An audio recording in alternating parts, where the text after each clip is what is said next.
Donc maintenant, on va venir s'intéresser aux assemblages, donc en format step. Donc pour ce faire, je vous invite à prendre le piston qui a été celui du laboratoire sur les assemblages et qu'on vous a remis ici sur Moodle. Donc avant de commencer, il faut venir charger l'ensemble des sous-éléments. Donc pour ce faire, on va venir juste double-cliquer dessus les uns après les autres. Donc une fois qu'on a fait ça, on revient sélectionner notre work part comme étant le articulated rod piston. Ensuite, ce qu'on va venir faire, c'est sauver notre élément en tant que PDF, euh, en, tant que, en tant que step, pardon. Euh, Save as. Donc on va venir sauver, typiquement, on peut mettre par exemple piston AR140. Donc on va venir sauver ça en AP 242. L'ensemble des informations transmises est la même pour un assemblage que pour que pour une pièce toute seule.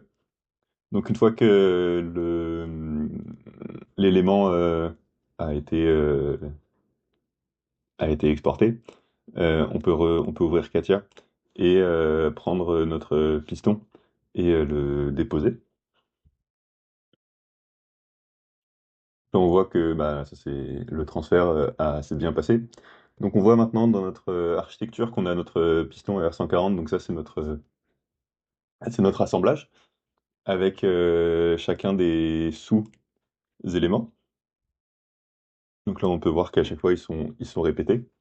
Euh, Alors que dans l'assemblage, ils étaient tous regroupés sous la forme d'un seul objet, alors que là, ils sont séparés en chacun un objet différent.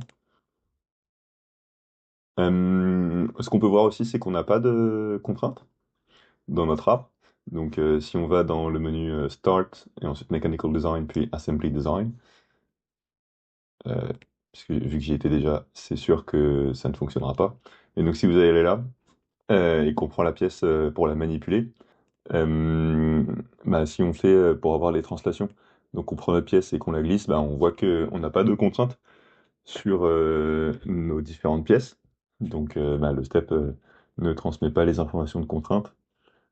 Euh, voilà, sinon c'est les mêmes éléments que pour les pièces seules. Si aussi, en fait, le fichier step, il va venir contenir l'assemblage, mais également toutes les autres pièces. Et ces autres pièces sont exportées individuellement. Donc, par exemple, si on ferme juste ici, euh, on ne pourra pas voir ça. Mais typiquement, si on va le faire dans NX, là, on va venir fermer cet élément-là, et qu'on reprend notre fichier step qu'on a exporté juste avant, si on l'enregistre,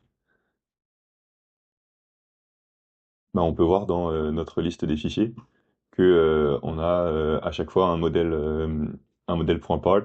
En fait, un point JT, ça va venir transmettre la géométrie au logiciel. Donc on peut voir qu'on a on a un.